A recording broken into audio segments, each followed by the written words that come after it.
Habari ndugu mfuatiliaji wa Ndagisha Fumo, ni siku nyingine tena tunaenda kuangalia kwa habari ya jicho la tatu.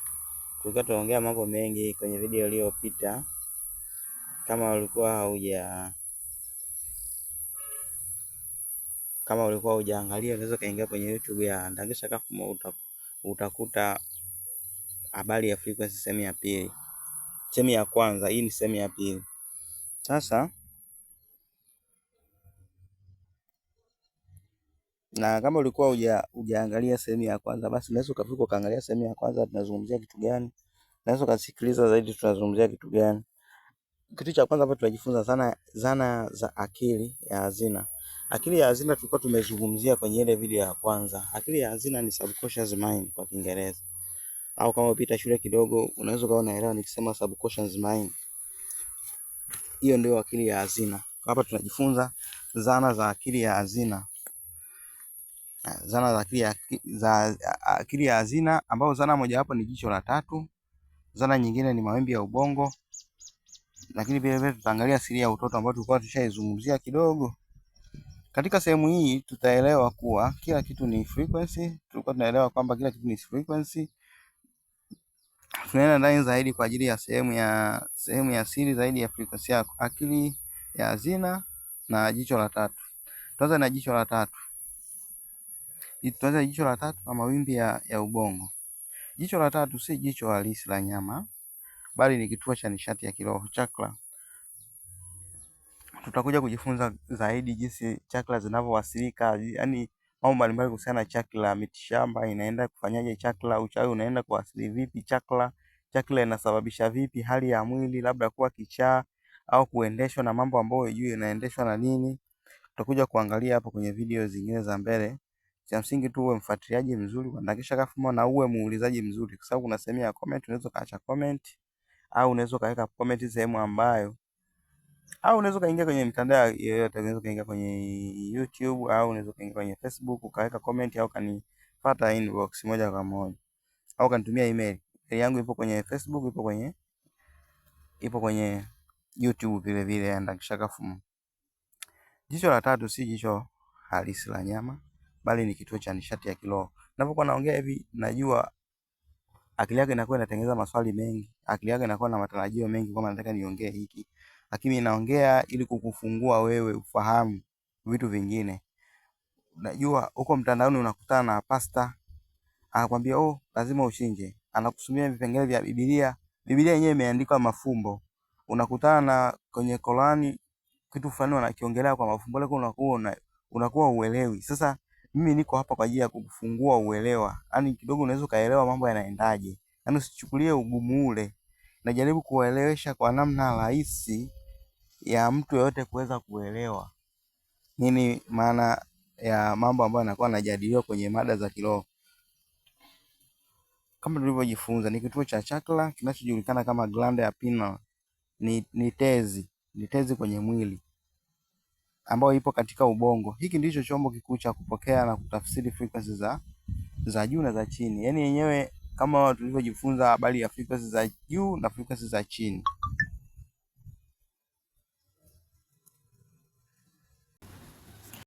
Tukojifunza kuhusiana na frequency za juu na frequency za chini. Kwa haraka, frequency za juu ni frequency inayokufanya ujisikie vizuri, ujisikie raha, ujisikie ni mwenye huna deni, ujisikie vizuri, shukrani. Na frequency za low frequency ni hofu, wasiwasi, matatizo. Hiyo ni inakutia low frequency kwa haraka. Lakini kwa kuelewa zaidi, fuatilia video ya kwanza ile, unaweza ukaelewa vizuri. Jicho la tatu, third eye, wenyewe anasemaga third eye chakra. Huu ndio mpokeaji mkuu wa frequency. Linafanya kazi kama antena inayonasa mawimbi ya kiroho, kisaikolojia na kimaumbile ambayo macho ya kawaida hayawezi kuona. Utakuwa ufahamu hivi. Ukisema hivi unaweza kawa na kuchanganya. Lakini ukirejelea video ya kwanza ile unaweza kaelewa zaidi. Hebu tuangalie. Je, ndio mtengenezaji, kuna swali hapa. Nilikuwa nimeuliza. Je, ndio mtengenezaji wa picha za akili ya hazina? Kama ambavyo hapo jibu ni ndio. Kama ambavyo macho yetu haya ya nyama yanatengeneza picha. Yaani ukiona mtu anapita hapo picha inaenda kwenye ubongo, picha inaenda kwenye ubongo, inatafsiriwa, inakuwa kitu hiki, inakuwa kitu hiki. Ndivyo hivyo hivyo jicho la tatu linapofanya kazi, yenyewe inawasiliana moja kwa moja na akili ya hazina. Macho yanawasiliana na akili ya mbele, akili ya mbele inabadilisha hicho kitu ulichokiona inakuwa mawimbi, mawimbi ndio yanaenda kwenye akili ya nyuma, akili ya subconscious mind, akili ya hazina. Lakini jicho la tatu lenyewe linawasiliana moja kwa moja na subconscious mind, linawasiliana moja kwa moja na ubongo wa nyuma, ubongo ule wa subconscious. Kama vita shule unaweza kuona unanielewa nikisema subconscious mind. Ndio hivyo, jicho la tatu linapokea frequency kama vile hisia, ujumbe kutoka kwa viumbe au maono ya mbali, kisha hupeleka taarifa hizi kwenye akili ya hazina ambayo inatafsiri kuwa picha, sauti au hisia tunazozielewa. Ikishafika huko, jicho la tatu likichukua kitu linapeleka kwenye akili ya hazina.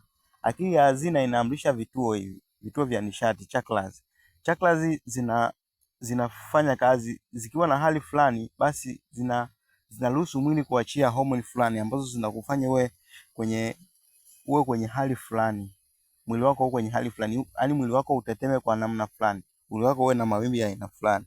Kwa sio kitu kikubwa sana, na hii post inaendelea kwa juu kwa sababu tulikuwa tumeshajifunza mambo mengi kwenye sehemu ya kwanza.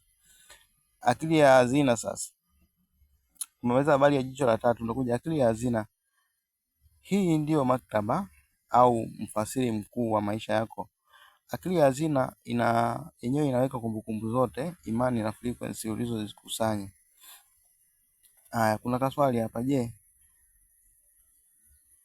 yenyewe ndio huwa inaratibu ndoto? Jibu ni ndio. Ndoto ni njia ya akili ya hazina kukuonyesha na kutatua masuala yaliyojificha, mara nyingi ikitumia ishara hiyo kupitia jicho la tatu.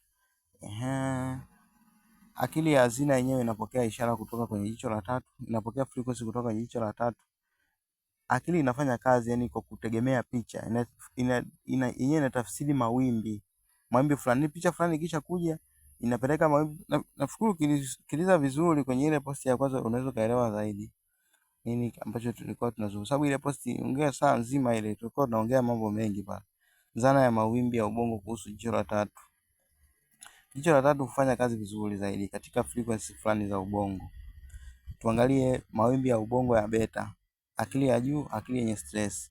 Ukiwa na akili yenye stress, kama nilivyokuwa nakwambia habari ya zoruba, kwamba ukiwa na stress ni sawa na akili na zoruba. Ni sawa na maji, mvuvi ambaye yupo kwenye zoruba. Pale hawezi kuwaza tena kama alikuwa ameenda kufanyaje? Hawezi kuwaza kama alikuwa ameenda kuvua samaki, hilo wazo linakuwa haipo. Akikuta baharini kuna zoruba, pale mawazo mengi inakuwa ni kujiokoa, ndio wazo hilo. Ndio hivyo akili ya beta inavyokuwa inatuendesha. Yaani akili ya beta ipo kwenye hali hiyo, yani kwenye kujiokoa. Unadaiwa madeni, unawaza jinsi ya kusolve, unafanyaje? Yani haipo kwenye utulivu. Yani unawaza jinsi ya kujiokoa. Umeingia kwenye matatizo, si hofu ya hiki, unawaza kujiokoa. Lakini ukitulia ndio pale ambapo unaweza kuruhusu jicho la tatu kufanya kazi. Uhusiano akili ya beta na uhusiano wa jicho la tatu katika mambo ya kiroho. Akili ya beta ndio huzuia jicho la tatu. Ni vigumu kupokea maono ya kiroho ukiwa na stress. Haya, umeenda kuvua samaki huko kwenye maji, unakutana na zoruba. Zoruba, mawimbi makali na nini? Pale huwezi kuangalia tena chini ya maji ukaona kitu kilichopo mle ndani kwa sababu ya zoruba. Ndio hiyo nakwambia kwamba jicho ukiwa na kwenye beta huwezi kupokea maono. Yaani huwezi ukawa unatembea hapo kwenye makelele hivi na hivi ukapokea maono fulani. Maono mara nyingi watu wanapokea akiwa amelala, wakati akili ya beta imelala. Umeelewa? Akili ya beta ikizubaa tu unaanza kupokea maono. Sasa kuna jinsi ya kufanya ili akili ya beta ilale. Nilikuwa nimeelezea kwenye sehemu ya kwanza. Yote kwenye sehemu ya kwanza. Haya, tuzungumzie mawimbi ya ubongo ya alfa, utulivu, tafakari, na inakuwa ni nyepesi. Hii hapa hufungua taratibu jicho la tatu, mahali pazuri pa kuomba na kupokea ujumbe. Sasa tulikuwa tumekwambia kwamba tulidokeza kidogo au tulizungumza kwa kina kuhusiana na mtoto. Mtoto anakuwa kwenye mawimbi ya alfa, akili ya beta inakuwa haijaanza kufanya kazi vizuri. Kwa muda mwingi mtoto anakuwa anapokea maono. Muda mwingi mtoto anakuwa na fikra, anakuwa kwenye mawimbi ya vitu ambavyo wewe huwezi kuviona. Sio kama hauna uwezo wa kuviona, huna uwezo kwa wakati huo kwa sababu beta yako ipo machachari. Yaani akili yako iko bize, tofauti na mtoto. Akili ya mtoto yenyewe haiko bize, unataka kutambua hivyo, akili ya mtoto haiko bize. Kwa hiyo sasa inakuwa inapokea maono. Kwa hiyo sasa ukiwa na mazoea ya kuzima akili ya beta, ukiwa na mazoea ya kuzima akili ya beta, ukiwa na mazoea ya kuzima mapigo ya akili ya beta, yani ile haraka haraka ya akili ya mbele, basi unakuwa unafungua jicho lako la tatu taratibu taratibu, kwa sababu utaanza kuruhusu maono. Unakuwa unapata maono na unaweza kuyafasiri. Sio, umeelewa? Kuna akili tena, kuna mawimbi ya akili yanaitwa theta. Theta hapa ndo unapata ndoto, tafakari nzito na usingizi mzito. Inafungua kikamilifu jicho la tatu. Huku ndiko akili ya hazina huungana na ulimwengu, na huko ndiko unaweza kuona maono ya wazi. Pale ambapo unaanza sasa kupata ndoto sasa kwamba sasa nimehamia wapi? Nimehamia Iringa. Lakini unaanza kupata maono ya ulikotoka. Umehamia Iringa, ukikaa siku ngapi ndio unaanza kupata maono ya hapo ulipo. Sio, umeelewa? Kwenye ndoto. Kwa hiyo sasa kuna mwingine, kwa nini tunajifunza haya mambo ambayo yanatokea tukiwa tumelala, tukiwa tujitambui? Watu wengi kwenye ulimwengu huu tunaishi tu, hatufahamu habari yoyote. Lakini mwili, hali zote tunazokuwa nazo zinakuwa kimawimbi. Yaani tunapelekeshwa na mawimbi. Kwa mfano unaweza kupita mahali ukakuta kuna muziki unalia, basi wewe vibe likakupanda sana, ukaanza kucheza. Sasa pale wewe unakuwa unaendeshwa, mwili una respond frequency. Frequency hapo kwenye muziki inakuwa inahamasisha kucheza, basi mwili wako unataka ucheze. Yaani kwa hiyo unakuwa unapelekeshwa wewe mwenyewe bila kujua. Sasa kuna watu kwenye hii dunia, kwa mfano kama kwenye dini ya Buddhism, wale jamaa wanapenda sana kukaa na kutafakari, kukaa na kutulia kutafakari. Ni watu ambao wana hekima sana. Ni watu ambao wana hekima kwa sababu wanatumia akili ya hazina kwenye kung'amua. Sisi tuna akili ya juu juu. Yaani kama ambavyo ukienda gym siku ya kwanza huwezi ukajenga misuli. Lazima uende siku kadhaa ndio misuli itaonekana. Basi hebu fikiria ukikaa bila kwenda gym inatokea nini? Mwingine kama ndio hivyo una mwili mkubwa, unakuta mwili umekuwa mkubwa ukiacha kwenda gym. Ndio hivyo akili yetu iko bize sana tangu tumeanza kuwa wakubwa. Hadi umefikia umri huo, akili yako iko bize, inapelekeshwa na frequencies za ulimwengu. Mara wewe amekuja kukuambia hiki kodi, si unataka kula, tumbo kahudumie tumbo. Mara unajisikia hivi uende bar, yani hivyo unakuwa unapelekeshwa. Sasa unatakiwa kujitambua na kubadilisha frequencies za mwili wako. Kwani wewe utakuwa, ndio maana wewe ni binadamu. Yaani siri ya kwamba binadamu ni kiumbe cha ajabu. Siri ya kwamba mtu hawezi kukuloga, sijui mpaka afanyaje. Ndio maana wewe ni mtu, ndio maana wewe ni binadamu. Mtu anaweza kuoga mazao yakafanyaje, lakini kumloga mtu ni kipengele kingine. Umeona? Ndio maana wewe ni binadamu. Jini hawezi kukuzuru hivi hivi. Yaani ndio maana wewe ni binadamu. Anakuambia kwamba binadamu ni kiumbe ambaye ameumbwa kwa upendeleo kuzidi viumbe wengine. Ni kwa sababu wewe unaweza kubadilika kutokana na hali. Naweza kaja kukwambia, bwana unakuja kukamatwa ukapatwa hofu kweli. Naweza nikakuja kukupa habari ya furaha ukafurahi. Yaani hivyo ndio tunavyoishi. Sasa situations zingine ndio hivyo. Sasa mtu unatakiwa ujifunze kujicontrol. Kwa hiyo kuna mwingine anajua kuhama hizi. Anatoka kwenye beta. Yaani yeye mwenyewe tu. Yaani sio kwa kulala ile kwamba unconscious. Yaani sio bila kujitambua. Kila mtu anapata hizi hali beta, alpha, theta. Lakini wengine unatakiwa ifikie kwa kutambua mwenyewe kwamba okay, nimepata tatizo hili. Nitakuwa nitafakari kwa kina ili nipate suluhu ya hichi kitu. Ili upate suluhu ya hicho kitu, unatakiwa uanze kuhama, unazima beta, unazima akili za stress, unazizima ili akili ya alpha, akili yako ulivyokuwa mtoto ifanye kazi. Uingie kwenye maono, ulitafakari, unajua kuwa kwenye maono vizingiti vinapungua, uelewa unaongezeka. Na unaweza kuwa unajiuliza, sasa nafanyaje ili niingie kwenye alpha? Hebu sikiliza kwenye ile video nimetoa mara ya kwanza, unaweza kaelewa. Sababu nikisema nianze kurudia kila kitu kwenye video moja content inakuwa ndefu sana kiasi kwamba inakuwa inakera. Kwa ndio habari hapa kwenye beta, alpha na theta. Tuingie kwenye frequency, vituo vya nishati na hisia. Hisia zetu huamrishwa katika vituo vya nishati chakras kwenye miili yetu. Akili ya hazina ina jukumu kuu katika kuamsha hisia, inaamsha hisia hizi na kulingana na frequency unayoitoa. Akili ya hazina na hofu au ujasiri. Ndio akili ya hazina huamsha uoga na ujasiri kupitia vituo vya nishati. Sasa hapa ni dhana kwamba hivi hofu inamkaje na ujasiri unamkaje? Vyote hivyo huwa vinaamshwa na akili ya hazina. Utakuwa ufahamu hivyo. Na akili ya hazina inaviamsha kwa kuamrisha vituo vya nishati, kwamba vituo vya nishati kwa muda vitoe nishati gani? Viteteme mtetemo wa juu au viteteme mtetemo wa chini.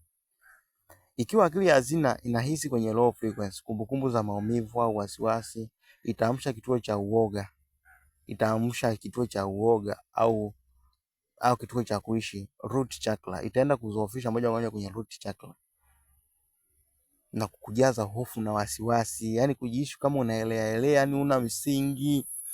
Yani ndio kazi ya root chakra hii. Tutakuja kujifunza hapo mbele zaidi. Ikiwa akili ya hazina inajaa high frequency, kwa mfano imani au upendo, vituo hivi huamsha ujasiri na huamsha nguvu. Ikiwa ni hapa tulikuwa tunazungumza root chakra. Tulikuwa tunazungumzia root chakra kwamba yenyewe ndio inahusika na mambo ya uoga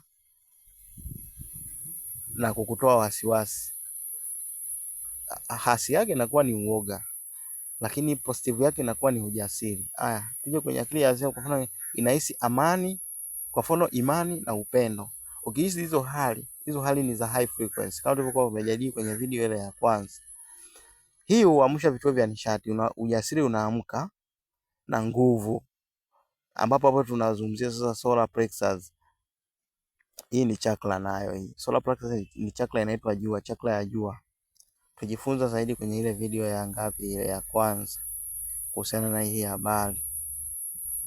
Upendo na huruma ni heart chakra, chakra ya moyo.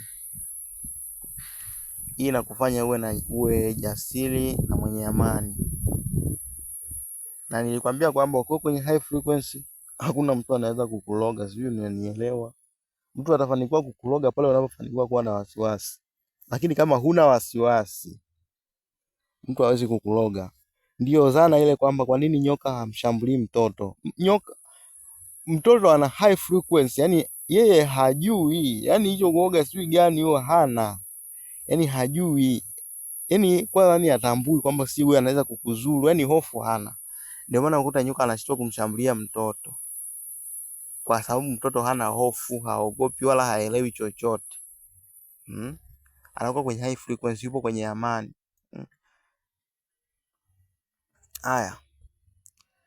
Tuje kwenye rangi. Rangi zinafanyaje kazi? Kila kituo cha nishati kinahusishwa na frequency ya rangi. Kwa mfano, kituo cha uoga, kuishi, rangi nyekundu. Kwenye root chakra tuna rangi nyekundu.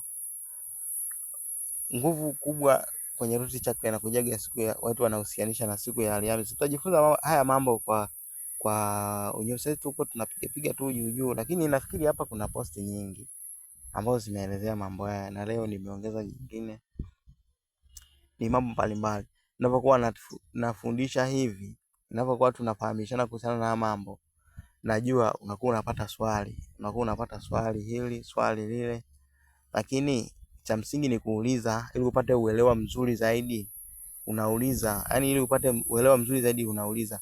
Mimi si yule ambaye nakwambia jiunge kwa laki ngapi. Unajua watu muda mwingine wanapenda vile vya kusema ujiunge, uje nikufundishe, nikucoach. Hapana, mimi elimu yangu naipata hadharani.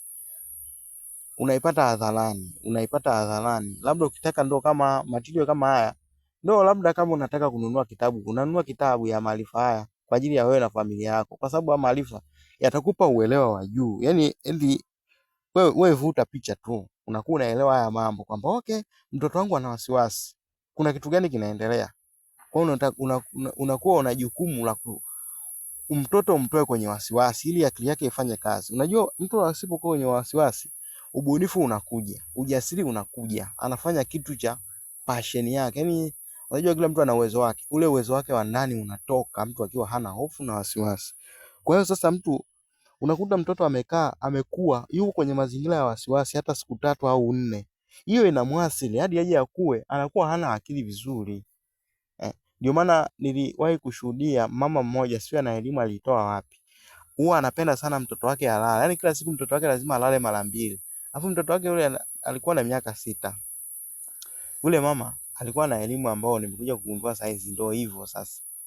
Kwa sababu mtoto akiwa kwenye utulivu, anakuwa kwenye akili ya kutafakari.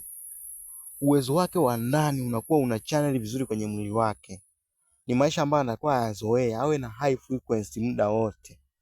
Ateteme vilivyo vyema, hata akikutana na uchawi hawezi kumgusa. Tutakuja kuzungumza vizuri hapo kwamba uchawi unamkamata vipi. Haya, siri ya mtoto, sijui kitufe cha alfa, wote haya tumezungumza. Unaweza kaingia kwenye blog spot yangu hapa. Unaweza kaingia kwenye ndakishakafumo.com ukasoma hivi vipengele vingine. Frequency za mababu wasumbufu, hii nafikiri nilikuwa sijaizungumzia. Watoto wachanga, twende haraka haraka sasa. Watoto wachanga huishi kwa kiasi kikubwa katika mawimbi ya alfa na theta. Kama nilivyokueleza hapo awali, hii huwapa uwezo wa kipekee ambao hupokea kwenye moja. Kwa mfano, mtoto anaona vitu ambavyo watu wazima hawawezi kuviona kwa sababu mtoto yupo katika alfa. Watu husema kwamba mtoto anaona vitu ambavyo hawezi kuviona. Ndio maana ukiwa umelala usiku mtoto anaanza kulia. Anaanza kulia, anashangaa analia nini? Kumbe mambo yameingiliana. Kwa sababu mtoto yupo katika alpha frequency ya jicho la 3. Yupo kwenye kwa sababu mtoto anakuwa kwenye alpha na theta. Iwe ni mchana iwe usiku, muda wote anakuwa kwenye hii hali. Yaani mchana usiku. Ila kadri anapokuwa mkubwa, akili yake ambayo inakuwa busy. Ndio hivyo haya mambo anakuwa anajifunga. Jicho la 3 la mtoto linakuwa linafanya kazi kikamilifu. Alpha na theta hautumii macho haya ya nyama. Alpha na theta kutengeneza picha inatumia jicho la 3. Kwa mtu akiwa kwenye alpha na theta, kitu kinachotengeneza picha, kitu kinachotengeneza maono pale ni jicho la 3. Si unaelewa? Jicho la 3 linakuwa linafanya kazi kikamilifu. Kwa hiyo sasa zana ya kusema kwamba mkubwa jicho la 3 linafunga kwa sababu beta inakutawala. Hebu wewe fikiria hadi umekuwa na mlio hujawahi kusikia hii elimu. Ungejuaje? Wanakuambia tunaenda kasali, nenda kwenye maombi, funga na kuomba. Funga na kuomba utapata majibu yake. Sasa mtu lazima umueleweshe vizuri. Yaani anapofunga afu ifanyaje? Afu anapoomba afu ifanyaje? Kama ukiwa unaomba amini, ukiwa unafunga amini. Yaani unaaminije? Yaani unaamini nini? Unajua huwezi kaamini kitu ambacho ukielewi. Yaani unajua kuna ugumu fulani unakuja. Sasa hapa ndo nakufungulia sasa. Mimi ndo nakufungulia sasa. Kwamba ukiwa unakuwa mkubwa, jicho la 3 linaacha kufanya kazi kwa sababu unakuwa unatumia zaidi akili ya mbele. Na kwa sababu ulikuwa unazoea vitu vya utambuzi wa akili ya mbele, unaanza kupuuzia maono ya akili ya nyuma. Kwa sababu unachoishi nacho kila siku, yaani unafanya kama ni kawaida kupuuzia maono. Yaani unafanya kama kawaida. Yaani unakuwa kawaida. Yaani wewe inakuwa ni kawaida kwako kupuuzia maono, kitu ambacho ni hatari. Hutakiwi kupuuzia maono. Mimi kuna mzee mmoja aliwahi kuniambia, usije ukapuuza ndoto, usiwe unapuuzia ndoto. Ndoto ni kitu kikubwa, usipuuzie ndoto. Aliniambia hivyo leo, sikumuelewa kwa siku zile. Lakini kadri nilivyokuwa nazidi kutafuta haya maarifa, ndio nikawa namuelewa. Ndoto sio za kupuuzia. Ndoto zinatoka kwenye akili ya hazina. Ndoto zinatengenezwa na jicho la 3. Ni maono. Kwa hiyo unatakiwa ukae ufikirie. Yaani ukitengeneza maswali ya ndoto zako haya, unatakiwa usijiulize, si ukaenda kumuulize nani, hapana. Unatakiwa ukae urudi kwenye alpha na theta ili hicho unachokiwaza majibu yake yafunguke. Yanafunguka tu. Yaani kama hivi kwa sababu unaporudi kwenye alpha na theta ni kama maji unatuliza mawimbi ya bahari. Maji yanakuwa yametulia, unasema maji yametulia. Ni masafi. Ndio nakwambia kwamba unatakiwa uwe msafi. Unapofanya dua unatakiwa uwe msafi. Sasa usafi gani? Hawaelezei usafi, mara usifanye ngono nini. Ndio usafi wao wanaoelezeanga. Hapana, unatakiwa usafishe akili, usiwaze vitu vya ovyo ovyo. Yaani akili tulibaki kama maji, tunasema maji meupe, japo maji yana rangi. Maji meupe. Hivi kama ukiangalia hivi unaweza kaangalia kwa ndani, maji yanakuwa kama kioo kile cha transparent. Unaweza kaona kule chini. Hapo ndio unaweza kukutana na malaika waongozaji, yani mababu zako wema, kama nilivyokufundisha kwenye video ya kwanza. Na hapo unaweza kuwa umenielewa kidogo. Kwa mara nyingi mtoto anakuaga anaungana na chanzo kikuu cha nguvu, ambao ndio Mungu mwenyewe. Chanzo kikuu cha nguvu huko ndo anaishi malaika, ndo anaishi mababu wema, na ndio nguvu kuu tukufu. Yani upendo usio na masharti, shukrani usio na masharti, yani maisha ya msamaha, yani hivyo. Kwa watoto wanakuwa na kinga ya asili. Kama mtoto anavyokuwa na kuingia kwenye beta frequency, shule huko anaanza ataenda kuchapa fimbo, akili ya mbele. Huko stress za maisha, mara si kodi, mara baby amenifanyaje, kujifunza hofu. Unakuta na marafiki wanakutia hofu, wanafanya vitu vibaya, unakuta na wewe unaingiwa na hiyo frequency. Uwezo wa kiroho hupungua na akili ya nje external huchukua nafasi. Kwa hiyo akili ya mbele huwa inatutawala. Akili ya nje tuseme. Akili ya nje na akili ya ndani. Yes, hii itakuwa ni usemi mzuri. Akili ya mbele tuseme ni akili ya nje. Akili ya ndani tuseme ni ile akili ya hazina. Ndio hicho ninachokifanya kwamba sisi watu wazima, unakuta ukikutana jambo unataka uende kwa mtu eti akushauri sije. Wakati wewe mwenyewe unaweza ukakaa chini ukatafakari, hekima zinakuja tu. Hakuna binadamu ambaye ameumba hana hekima. Maisha tu ndio yanatubadilisha. Hekima zipo. Yaani hapo ulipo mimi huwezi kaniambia kwamba haujawahi kushauri mtu akakwambia kwamba bwana umenishauri kitu cha maana. Kwa sababu kilitoka wakati gani? Wakati ambao ulikuwa na high frequency, ulikuwa kwenye utulivu. Kikatoka ukajikuta tu umemwambia. Alafu huwezi tena ni kuwa kwenye hiyo hali ukamaintain. Yaani huwezi kaifanya hiyo hali iwe ya kudumu. Ndio kitu cha makosa hicho. Hicho ndio kitu cha makosa. Kama una swali utakuwa uulize live na wengine wapate elimu, kwa sababu mimi sina cha kusema kwamba ujaze form si ujiunge kwa 200,000 si laki ngapi. Ukishajua haya mambo, ukishajua ndio utaamua wewe mwenyewe kwamba uwe mchawi wa kuloga, uwe mchawi ufanye uchawi wa pesa. Wewe labda umejawa na pesa. Nilikuwa nasoma habari ya jini moja inaitwa Mamon. Mamon sio kiumbe. Mamon ni hali inayokuvaa baada ya kuwa na tamaa ya fedha. Baada ya kuona pesa ndo kila kitu. Yaani kuna hali fulani inakujia kwamba pesa ndo kila kitu. Yaani pesa ndio kila kitu. Kuna majini wanakufanya uwe na hiyo hali. Yaani ipo nguvu inakufanya uwe na hiyo hali kwamba money is everything. Hapana, kweli pesa ni kila kitu, kweli pesa, lakini sio kiivo. Yaani usifie pesa. Lilia hekima, ujuzi, maarifa. Ufanye kitu kwa ajili kinatakiwa kufanyika kwa muda huo. Yaani pesa sawa, pesa mimi mwenyewe nina shida na fedha, lakini mtu huwezi kaja kunitega kwa ajili ya maana. Sasa wewe ukiwa na kwamba wewe ni pesa, yani wewe ni pesa kama wewe ni mwanaume basi uko tayari unaweza kumuinamia hata mwanaume mwenzako. Kwani ndio hayo maisha? Usione watu wanakuwa mashoga, hakuwa amevamiwa na hilo pepo, mimi pesa tu. Sasa kauli ya mimi pesa tu sikufanya hivyo. Yaani usiwe mdhaifu kwa ajili ya pesa. Una nguvu ya kushinda pesa. Yaani wewe una nguvu ya kushinda pesa. Pesa zikufanya tu uiname kwa ajili tu unataka pesa, hapana. Hebu elewa mambo. Yaani mambo uweze kuyacontrol. Sawa, inajulikana pesa ni high frequency. Yaani pesa wewe inaleta high frequency. Ni sawa na madini. Yaani madini yanakuleta kajisi fulani ka kujiamini. Yaani kwamba ni nacho. Yaani inakuletea ni hali fulani ya kujiamini fulani hivi. Nafikiri unanielewa. Hebu tuje tuzungumzie habari ya mababu wema na mababu wasumbufu. Sasa kifo hakimaanishi mwisho wa frequency. Maana yake ni nini sasa? Maana yake ni nini? Mtu afe, mtu mwingine apumzike kwa amani, mwingine asipumzike kwa amani. Kwa nini sasa? Kupumzika kwa amani, roho aliyekufa akiwa amejaa high frequency. Nilikuwa nakueleza jana kwamba ningekuwa najua hizi elimu tangu zamani. Nashukuru Mungu, nashukuru sana nimezifahamu hata kabla sijafa. Kabla sijafa. Inatakiwa mtu ukipewa muda wa kujiandaa kufa, uingie kwenye high frequency ili usizuru familia zako, kwa sababu wewe ukifa uko kwenye low frequency, wewe utakuwa ni vikwazo, utakuwa ni roho ya kurudisha watu nyuma, kwa sababu utakuwa Nitakuja kukuelezea vizuri jinsi frequency inavyofanya kazi kwa lugha ya picha, jinsi redio inavyofanya kazi na nini, kwa nini unasikiliza redio kwenye channel hii na hii na hii. Jinsi inavyonasa. Nikija kukumbuka hapo hicho kwenye siku nyingine nitakuja kuelezea vizuri. Ukifa hapo kwenye high frequency, wanasema hivi, ile hali unavyojisikia wakati unakufa ndio hiyo frequency ambayo utakuwa nayo ukiwa uko kwenye ufuni, kwenye kufa huko. Si umeelewa? Kwa ukifa una high frequency, utabaki kwenye high frequency maisha yako yote ya kwenye ufu huko, kwenye kiroho.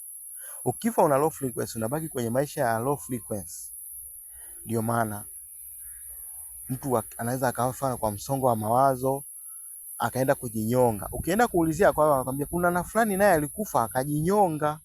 Wanakuambia sasa hii nyie mbona hamkukata hii kitu, hii roho ya kujiua mbona hamjaikata? Yaani tafsiri yake ni nini? Ndio hapo sasa mtu alikufa na kinyongo, alikufa na low frequency.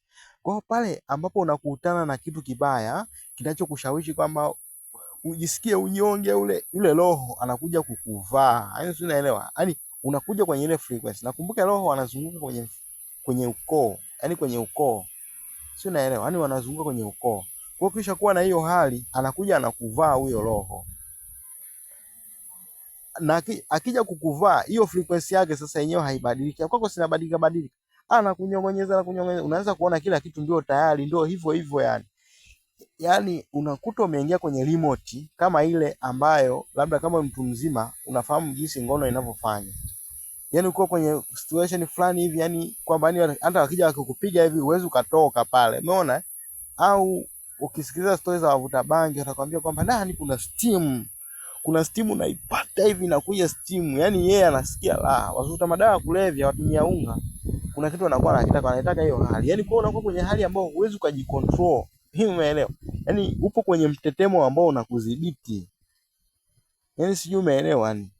Yaani sijui umenielewa. Tuko kwenye posti ya mbele hapo tutakuja kujifunza kuhusiana na hii tena. Kupumzika kwa amani nilipokuambia. Kupumzika kwa amani na kutopumzika kwa amani. Kwa hiyo sasa unapoingia kwenye alpha na theta, upo kwenye high frequency. Unapoingia kwenye alpha na theta na hali ya frequency.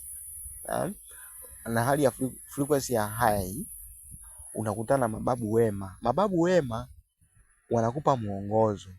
Mimi nataka nikupe ushuhuda. Tangu umekuwa na umri huo, huwezi kuniambia kwamba kuna kitu kilitokea wewe mwenyewe ukashukuru. Huwezi kuniambia kwamba eti haijawahi kukutokea kwenye maisha yako. Hata kama una roho mbaya kiasi gani. Kuna muda ulikuwa unajisikia yani sijui yani ulikuwa na hali ambayo akaja mtu kasema, "Mbona huyu mtu kama amekuja kama masia?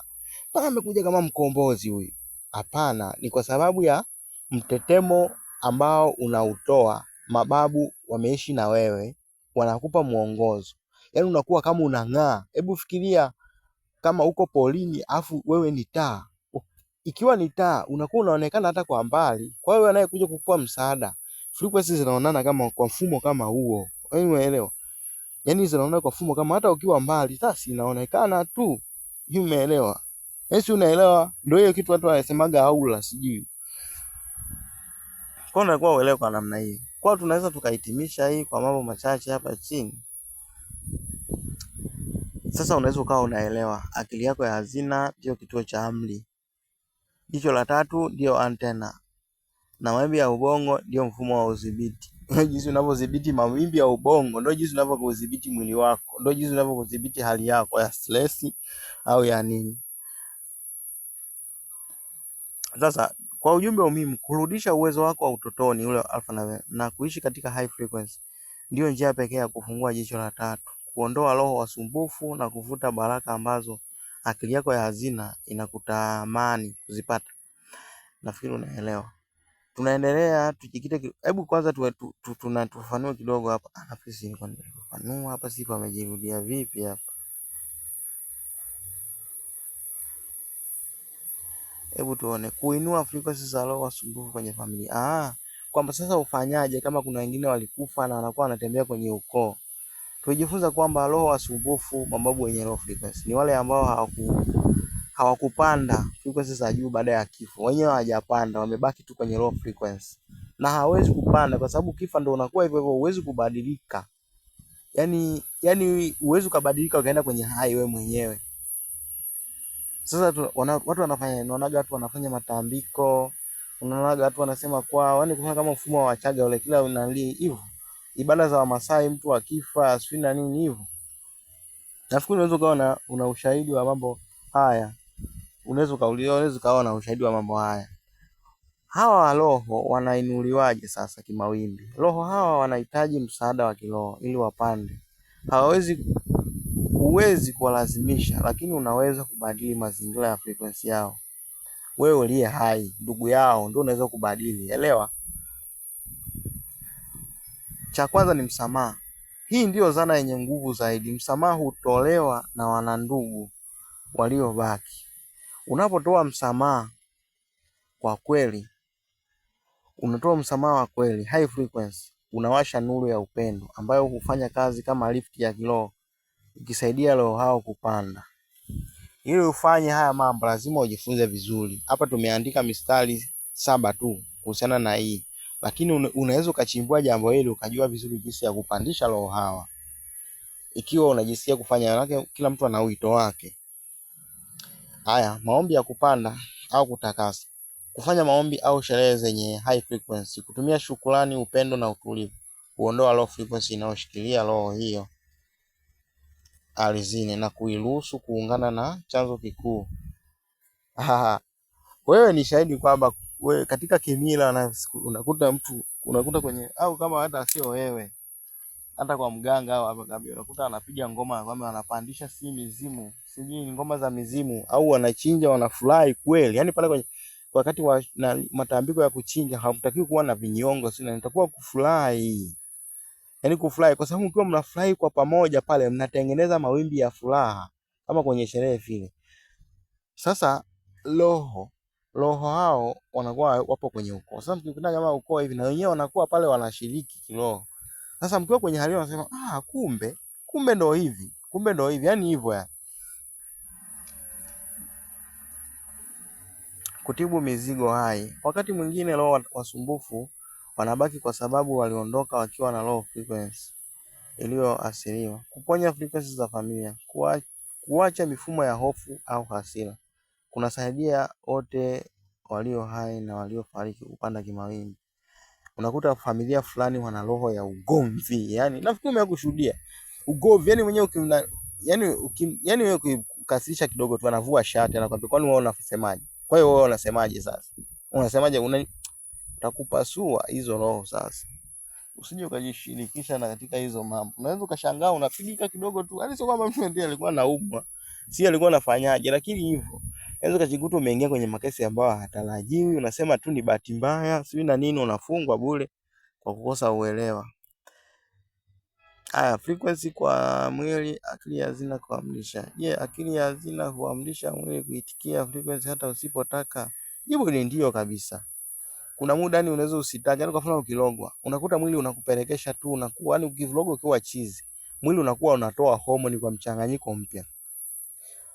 Yani homoni zinakuwa zinatoka ambazo zinataka uwe hivyo, ambapo ni tofauti. Yaani unaelewa, yani ndio umelogwa hivyo, umepewa frequency ambazo uendane na frequency ambazo I say ni hatari. Akili ya hazina. Akili ya hazina ni programu inayofanya kazi masaa 24 siku 7 zote 24/7 wanasema. Inapopokea frequency kupitia jicho la tatu au masikio ya mwili, inachukulia kama ukweli halisi na kuamrisha mwili. Inaamrisha mwili unaitikia. Mfano wa msiba. Ukifika msibani unashikwa na low frequency ya huzuni na maumivu ya umauti. Akili ya hazina huipokea frequency hiyo na kuamrisha mwili. Hapa kuna low frequency, inamaanisha kuna hatari, maumivu. Hata kama ukupanga labda kulia, inakupa hisia zinazolingana na low frequency hiyo. Kulia, kujiona mpweke, unashangaa mtu anaanza kulia. Umewahi kuona mama ameenda msibani alikuwa anaota mdia ya kulia na Mungu ameniacha hivyo. Kwa sasa kutokana na frequency ya Maria, ukuta mtu alikuwa hata hajapanga ratiba. Haya, chukulia mfano wa sherehe, nilikuwa nakwambia sherehe za kimila hizo. Mfano wa sherehe, kupandisha roho, tuko katika kupandisha roho kimawimbi. Nikakutolea mfano wa sherehe. Sasa sherehe ina vipi mawimbi? Kwa mfano wewe mwenyewe hapo ulipo hai, ninavyokuambia kwamba mwili huwa unaitikia frequency na unakuamrisha, na akili ya hazina inaamrisha mwili bila hata wewe mwenyewe, yani utake usitake. Usalama wako utoke hapo ambapo kuna hayo mawimbi, ndio usalama wako. Hata kama muda mwingine uchawi unatakiwa ukwepe, yani unatakiwa ukwepe uchawi, usijipe kwamba mimi napita tu mimi na usalama. Hapana, utakuwa ndio sana mawimbi, yani upite kwenye mawimbi madogo afu useme mimi nitakuwa na mawimbi makubwa tu. Hapana, utakuwa yakwepe. Yani kama ukifanikiwa kujua kitu cha namna hiyo, utakuwa ukwepe, usikiface. Kuona kwenye hasira, ukifanikiwa kuona hasira za mtu, usishobokee. Ile ni low frequency, itakuvaa na utashindwa kujicontrol. Wewe baki na high frequency yako, raha na furaha, uelewa, utambuzi. Sio, unaelewa? Kwa hiyo ukiingia kwenye sherehe unachukua high frequency ya furaha na msisimko. Akili ya hazina huamrisha mwili, hapa kuna high frequency, inamaanisha furaha na usalama. Hata kama ulikuwa umeahidiwa au umeahidi hutocheza, mwili wako unaamrishwa kuitikia kwa kutoa high frequency, kucheza na kucheka na kufurahi, nderemo na mifijo. Nafikiri wote ni mashahidi kwenye hili swala. Fundisho muhimu: mwili wako ni mtumishi mwaminifu wa akili yako ya hazina. Unachokipa akili ya hazina licho inaitikia. Ukiona picha ya ngono utapata msisimko wa mapenzi. Ukiona picha ya moto utapata msisimko wa joto. Ukiona barafu, hata kama ni kwamba, utapata msisimko wa baridi. Vitu kama hivyo ya. Ukiona mtu amependeza na ng'ala vizuri, unajua kabisa pale ni sapampa. Hivyo yani. Ndio mitetemo yenyewe. Ramani ya vituo vya nishati, chakra. Mwili wa binadamu una vituo 7 vikuu vya nishati, chakras, ambavyo ndivyo viwanda vidogo vya frequency. Kila kimoja kinachakata aina tofauti ya frequency na kina sifa zake. Haya, tuone jedwali hili. Kituo cha nishati, chakra. Rangi, picha ya kuelewa, muhimu, kazi kuu. Tuanza moja, root chakra. Nilikuwa nitakwambia habari ya chakra sio nini, hizi hapa sasa tunazipata. Kuna mizizi. Chakra ya kwanza ni ya mizizi. Rangi yake, ishara yake ni rangi nyekundu. Rangi nyekundu inamaanisha ujasiri na inamaanisha vita na ukorofi. Ndio ujue hivyo. Kuishi, umuhimu wa kazi. Kazi kuu yenyewe inasimamia kuishi, usalama wa kimwili na kuto kujihisi mpweke. Kwa hiyo ukijiona wewe ni mpweke, ujue hii hapa ipo kwenye low frequency. Ukiona wewe sio mpweke, ujue root chakra yako inafanya kazi vizuri. Upweke ukikivaa ukakithiri, ujue root chakra imefunga, unatakiwa kuifungua. Unaifungua vipi? Tafuta namna ya kutokuwa mpweke. Ukihakikisha tu hauko mpweke leo na kesho, ujue root chakra imefanya kazi siku hiyo. Sasa jinsi ya kudumisha, fanya ulichokifanya ukatoa huo upweke kwa siku zote, ili uweze kubaki kwenye hiyo hali ya kutokuwa mpweke. Haya. Namba 2 ni kiuno, sakra, machungwa. Hii hapa tumbo dogo hili, tumbo la chini. Kwenye tumbo la chini kuna chakra pale.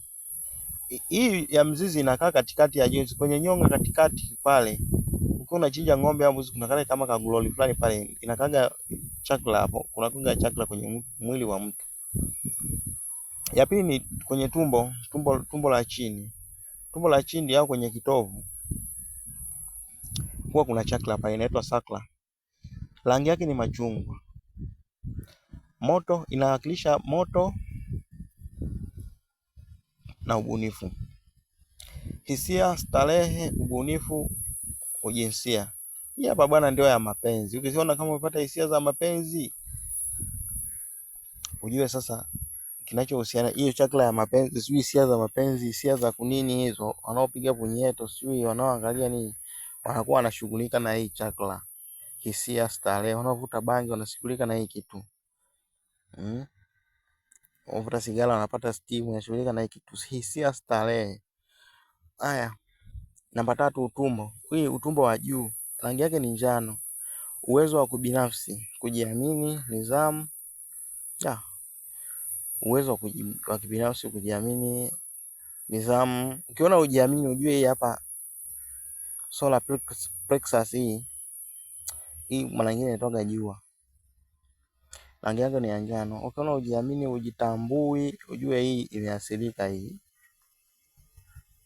ndio kuna mahala unasikiaga kama panauma. Unaona panauma, ni kuwa na uruka fulani unakuta panatoa, ni kuwa kama panauma fulani hivi, yani si inakuwaga ni namna gani eh? Hiyo uwezo wa kibinafsi, kujiamini, nidhamu, yani hapo ndo kuna kujitambua. Haya, moyo. Kuna heart chakra hii hapa, sehemu ya moyo au moyo wenyewe. Rangi yake ni kijani au pinki. Asili yake ni ama yake asili au upendo. Yani asili yako ni nini? Silika yako, yani wewe asili yako ni nini? Yani wewe unaonekana kama nini? Yani wewe ni nani? Ndio hii hapa moyo. Upendo usio na masharti, msamaha, huruma na amani. Kwa kujitambua wewe ni nani, kwa kujua asili yako, unajisikia amani. Ambapo unakuwa ujisikia amani, ujue hii chakra ina matatizo, inafanya kazi namna ambayo sio sahihi, kwa kupanda au kushuka. Throat chakra, rangi yake ni ya blue ya angani. Mawasiliano, kujieleza, ukweli, mawasiliano na nguvu. Watu waongo, hii chakra yake inakuwa inafanya kazi vizuri sana. Watu wa mwongo, hawa watu wanakuta hii chakra yake iko imara kweli ya. Unajua watu wana vituo vyao vya asili, jinsi ulivyokuwa unazaliwa. Kuna vituo, yani unapokuwa unazaliwa una ramani yako. Kuna vituo vya high frequency yako na vituo vya low frequency. Sasa ukisha kuwa unavijua vituo vya low frequency na high frequency, maana yake sasa unatakiwa utumie high frequency kusawazisha low frequency. Na usipofanya hivyo, basi utajikuta unaathirika na low frequency na kuchukua, inakupelekesha wewe mpaka unakoma. Lakini chakra ya sita ni jicho la tatu. Rangi yake ni indigo. Usiku. Ni noma. Usiku. Hii ni balaa. Ufahamu wa kiroho, intuition, maana ya kiakili. Tumezungumzia jicho la tatu. Sidhani kama kuna haja ya kuelezea sana. Ngoja taji clone. Hii hapa muunganiko wa chanzo kikuu, ufahamu mkuu, nuru, uungu. Yani nakwambia hii chakra hii ikiwa imefunguka vizuri, nakwambia yani wewe sijui unakuaje. Nikwambie tu. Yani sijui inakuaje, wewe unakuwa ni balaa. Tutajifunza huko mbele huko, inahusiana na hii taji hii hapa, clone chakra. Itafanya kazi vizuri sana pale ambapo unaingia kwenye theta. Kwenye theta na delta. Tulikuwa tumezungumza mawimbi ya akili. Kama unaweza kufika kwenye mawimbi ya theta na delta, basi hapo ndio chakra yako hii clone inakuwa inafanya kazi vizuri kabisa. Kumbuka delta ni usingizi wa tololo, yani usingizi wa fofofo. Ili kuongeza frequency ya chakra fulani, unaweza kufanya tafakari ukizingatia rangi yake, au kusikiliza sauti, nota yake ya muziki. Kwa mfano, kusikiliza nota C kuimarisha mizizi yako na usalama. Nyongeza hapa, tujifunze kidogo nyongeza. Zana za sayansi ya frequency na akili ya hazina. Mawimbi ya ubongo tujifunze sasa. Unajua ukisha sema mawimbi yanakuwa na vipimo na yanakuwa na uhalisia wake kwenye maisha ya nyama. Sasa nataka nikwambie, kama umewahi kusoma physics kidato cha ngapi, ulikuwa umejifunza kuhusiana na gamma ray, beta, alpha, theta, delta. Ulikuwa umefahamu hivyo vitu. Sasa gamma ray vipimo vyake ni hivyo hapo. Gamma hiyo, mawimbi ya frequency yanaitwa gamma. Inakuwa kwenye 38 Hz. Wakati mwingine nikipata nafasi nitakuonyesha tovuti moja hivi ambao unaweza kaenda kuweka vipimo hivyo vya mawimbi ukasikia sauti inayogonga. Hiyo ndio sauti ya mawimbi hayo. Ufahamu mkuu, peak awareness, utambuzi wa ghafla. Hao watu ni machachari. Ukisikia mtu ni genius, huyu mtu akili yake inafanya kazi haraka haraka. Yaani haraka haraka, yani yeye anafanya kazi haraka haraka sana. Yaani sijui, yani kwa mfano kama ulisikia story moja kwamba kuna mtu alifanya hesabu ya namba sijui ngapi kwa muda wa dakika 2 sijui. Nafikiri umewahi kusikia hiyo story. Hiyo gamma hiyo inakuwa yani huyu mtu ni balaa. Lakini kuna beta, akili ya nje, kuzingatia kazi, stress, wasiwasi, ndio inafanya sisi sio machizi. Beta. Alpha, utulivu, tafakari. Namba zake ndio hizo hapa. Kama wewe ni msomi wa physics mzuri, unakuwa unaelewa hivyo vitu. Hizi namba zake ndio hizo hapa. Haya, jinsi ya kulazimisha beta itulie. Beta unamfanyaje atulie? Huku na madeni ya kodi. Unawezaje kuingia kwenye alpha kwenye beta? kwa sababu uhalisia hauwezi kutoka. Yaani kama unadaiwa tu, haiwezi kutoka kwenye akili. Kama mpenzi wako amekuacha, ni amekuacha tu, haiwezi kutoka kwenye akili. Sasa unawezaje kulazimisha hiyo hali? Ni kweli maisha ya sasa yamejaa beta, yamejaa fujo nini, fujo, stress na what is this mind, yani kwamba hiki ni nini, akili ya hiki ni nini, yani akili ya kuhojihoji. Ukiwa na akili ya kuhojihoji huwezi ukaingia kwenye alpha. Unatakiwa uwe kama mtoto. Mtoto haoji. Mtoto tu anatumia akili ya ndani tu kutafakari akili. Ndio maana mtoto anapenda sana kulala. Huwezi kumlazimisha beta asifanye kazi kwa sababu ndiye anayekuendesha kwenye mambo ya kimwili. Utajikwaa, utanini, usimeelewa bwana. Kinachotakiwa kufanyika ni kumpa beta mapumziko. Kutumia alfa kama daraja ili akili ya hazina ichukue mkondo wake. Lazima ushuke kutoka beta hadi alfa. Hii hufanya beta atulie na kufanya akili ya hazina kuanza kufanya kazi. Mimi huwa nafanyaje? Kama nikupe uzoefu. Mimi bwana nilivyojua haya mambo nikatafuta biti. Na biti tunasoma zile do re mi fa sol la ti do. Sasa ukiwa kwenye do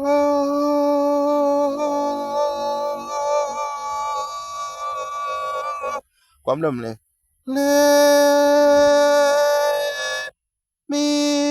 umeona hiyo? Hiyo ni frequency fulani.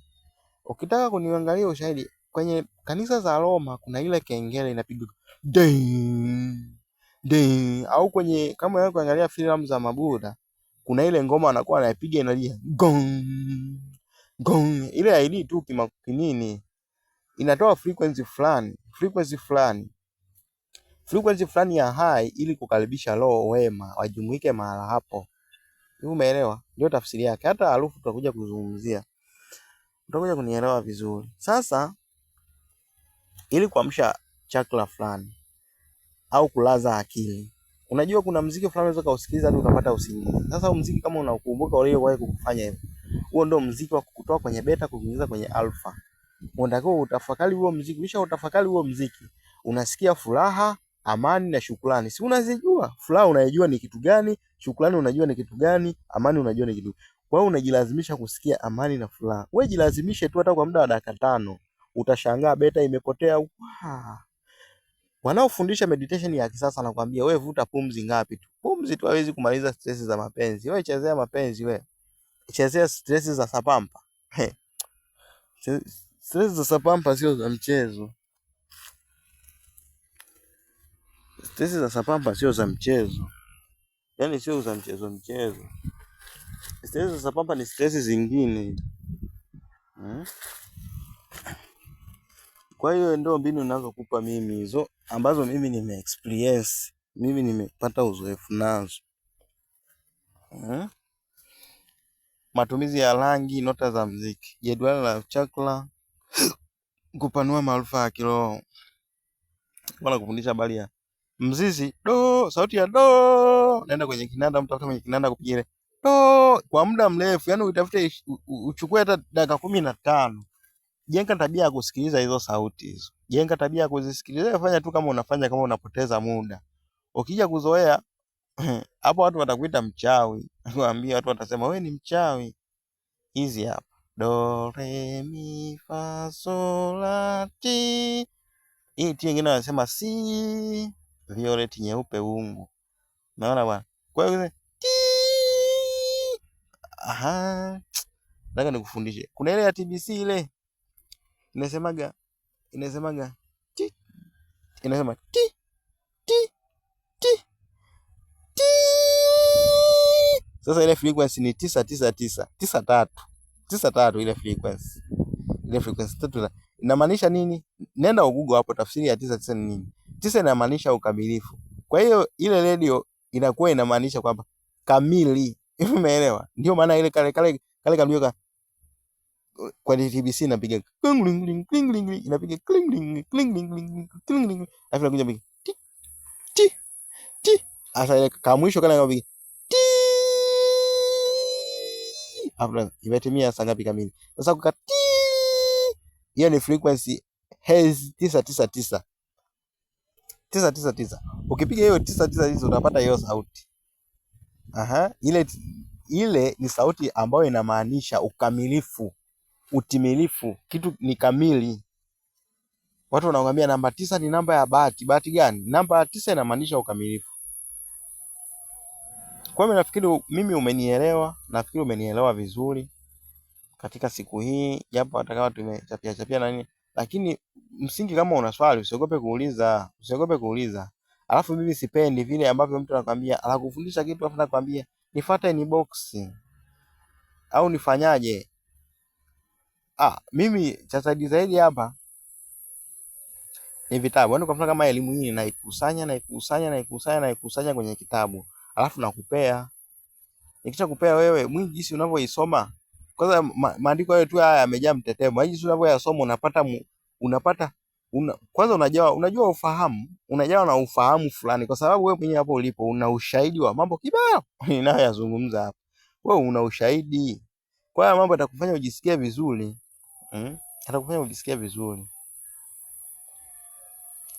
Tumemaliza hii posti hii hapa ya jicho la tatu, mawimbi ya ubongo na siri ya utoto, frequency sehemu ya pili. Kuwa macho kufuatilia nini kinakuja kwenye Ndakisha Kafumo kwenye YouTube. Kama ulikuwa hujasubscribe, nenda usubscribe. Yaani kama umejifunza kitu kizuri hapa, sio na nini, usiwe mchoyo wa maarifa. Usiwe mchoyo au na mimi mpaka nijiposti, nijiweke picha kwamba niwe nani mpaka unione. Wewe tu ni kuchukua kile ninachokisema. Ni kuchukua tu kile ninachokisema. Acha akili ya beta. Akili ya beta ndio inapenda kuona, yani ione ikutambue. Acha kuongeza mizigo, acha kufunga jicho la tatu. Unatakiwa usikilize sauti tu jinsi inavyounguruma, uelewe na upate hisia. Hiyo akili ya kutaka kuonaona mtu muone, umtafakari ana hela au hana, ana muonekano gani, hiyo ni akili ya beta. Achana na hiyo akili ya beta inafunga jicho la tatu, kaka, dada, baba, babu.